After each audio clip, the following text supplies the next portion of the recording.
আপনি জিগান 25 টাকা 25 টাকা আমরা ভাগ করে দিলাম 5 জনের মধ্যে। কেমনে এরা কত করে করব? 14 টাকা করে করব। আপনারা দেখাই অঙ্ক করে আপনারা শিখাই কেমনে করব। কেমনে হইব মনে করুন 25 টাকা এটারে ভাগ করব 5 দিয়া 5 করে 25 ঠিক আছে। এই ধরুন 5 একে 5 ইন্দা 5 এতে 5 গেলে কতটা হয়? 0 0 ইন্দা হলো 2 না কাটতে না হলাম 2 আর যদি ইন্দা 5 এ 20 এর মধ্যে যাইব দিয়া 4 বার এই যে হলো 20 তাইলে 5 জনরে 25 টাকা ভাগ করে দিলে কত হলো? 14 টাকা। 14 টাকা।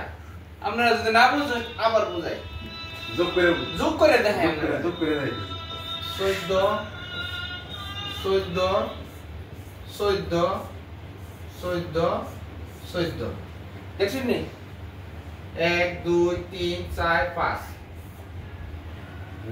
আরে ও কষ্ট এন্ডা আপনারা গণনা করে দিই 4 আছে 8 8 আছে 12 12 আছে 16 16 আছে 20 21 22 23 24 এই হলো 25 এই হলো 25 টাকা 5 জনের 14 টাকা করে ভাগ হইছে বুঝছেন?